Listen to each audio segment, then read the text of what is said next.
Hi hello ನಮಸ್ಕಾರ ಗುರು ಎಲ್ರಿಗೂ. P G C E T exam ಅಂತೂ ಬರ್ದಾಯಿತು, ರಿಸಲ್ಟು ಬಂತು.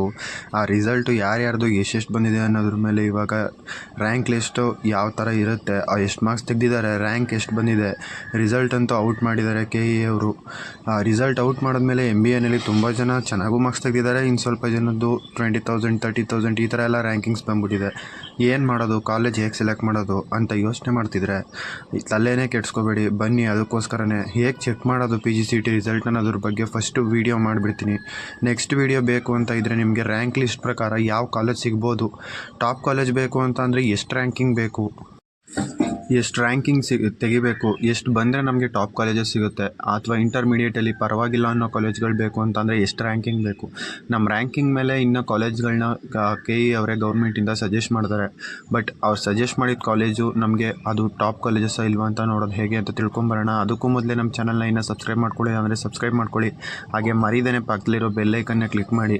ಇನ್ನು ಮುಂದೆ P G C T related, education related ಆಗಲಿ ಎಲ್ಲ ಥರ ವೀಡಿಯೋಸು ಬರ್ತಾನೆ ಇರುತ್ತೆ. ನಿಮ್ಮ ಸಪೋರ್ಟ್ ನಮಗೆ ತುಂಬ ಮುಖ್ಯ. ಬನ್ನಿ ಹಾಗಾದರೆ ವಿಡಿಯೋ ಸ್ಟಾರ್ಟ್ ಮಾಡೋಣ. ಮೊದಲಿಗೆ ನಾವು ರಿಸಲ್ಟ್ನ ಚೆಕ್ ಮಾಡೋದು ಹೇಗೆ ಅನ್ನೋದನ್ನು ನೋಡೋಣ.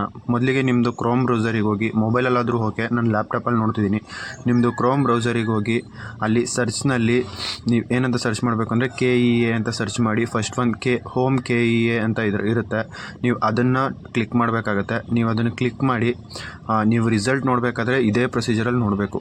ಅದನ್ನು ಕ್ಲಿಕ್ ಮಾಡಿದ್ಮೇಲೆ ನಿಮಗೆ ಮೇಲೆ ಅಲ್ಲಿ ಕಾಣಿಸ್ತಿದೆಯಲ್ಲ ಪ್ರವೇಶ ಅಂತ, ಅಲ್ಲಿ ಕ್ಲಿಕ್ ಮಾಡಿದ್ಮೇಲೆ ಅಲ್ಲಿ ರಿಸಲ್ಟ್ ಅಂತ ಇರುತ್ತೆ.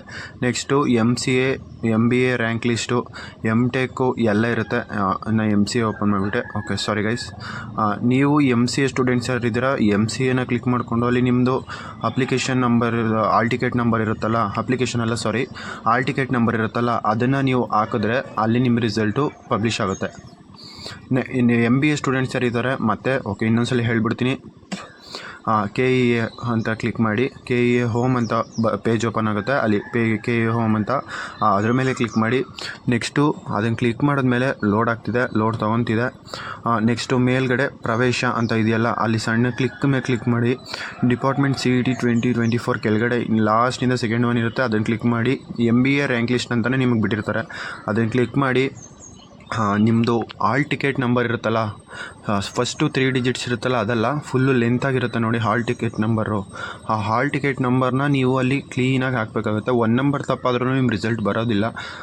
ಕ್ಲೀನಾಗಿ ಹಾಲ್ ಟಿಕೆಟ್ ನಂಬರ್ನ ನೀವಲ್ಲಿ ಎಂಟರ್ ಮಾಡಬೇಕಾಗತ್ತೆ. PGCET MBA ರ್ಯಾಂಕ್ ಅಂತ ಓಪನ್ ಆಗುತ್ತೆ. ನೋಡಿ, ನನ್ನ ರ್ಯಾಂಕು ಜಸ್ಟು ನಾನು ಹೆಂಗೋ ಓದೂ ಇರಲಿಲ್ಲ, ಜಸ್ಟ್ ಬರೆದಿದ್ದೆ. ನೋಡಿ, ನನ್ನ ರ್ಯಾಂಕ್ ಇಷ್ಟು ಬಂದಿದೆ. PGCET ಅಪ್ಲಿಕೇಶನ್ ನಂಬರ್ ಹಾಕಿದ್ದೀನಿ, ಸಬ್ಮಿಟ್ ಕೊಟ್ಟೆ. Akash KB PGCET number candidate K ಅಂತ ಇದೆ. MBA 33,450 ಏನೋ ಬಂದಿದೆ ಗೈಸ್. 33,450 407 MBAಗೆ ಬರೆದಿದ್ದೆ. 33,407. ನಂದು ಮಾರ್ಕ್ಸ್ ಬಂದು 2800ಗೆ, ವರ್ಷನ್ನು B4. ಈ ನೆಕ್ಸ್ಟ್ ವೀಡಿಯೋ ಕಾಲೇಜ್ ಯಾವುದು, ಎಷ್ಟು ರ್ಯಾಂಕ್ ಬಂದರೆ ಟಾಪ್ ಕಾಲೇಜ್ ಸಿಗುತ್ತೆ, ಅಥವಾ ಇಂಟರ್ಮೀಡಿಯೇಟ್ ಕಾಲೇಜ್ ಯಾವುದು, ಆ ಥರ ಯಾವುದಾದ್ರೂ ನಿಮಗೆ ವೀಡಿಯೋಸ್ ಬೇಕು ಅಂತ ಇದ್ದರೆ ಕೆಳಗಡೆ ಕಮೆಂಟ್ ಸೆಕ್ಷನಲ್ಲಿ ಕಮೆಂಟ್ ಮಾಡಿ. ನಾನು ನೆಕ್ಸ್ಟ್ ವೀಡಿಯೋಸು ರ್ಯಾಂಕ್ ಲಿಸ್ಟ್ನ ಯಾವ ಕಾಲೇಜ್ನ ಸೆಲೆಕ್ಟ್ ಮಾಡಬೇಕು, ಯಾವ ಥರ ಸೆಲೆಕ್ಟ್ ಮಾಡಬೇಕು ಅನ್ನೋದ್ರ ಬಗ್ಗೆ ವೀಡಿಯೋ ಮಾಡ್ತೀನಿ. ಸಿಗೋಣ ಗೈಸ್ ನೆಕ್ಸ್ಟ್ ವೀಡಿಯೋದಲ್ಲಿ. Thanks for watching. Subscribe and support guys.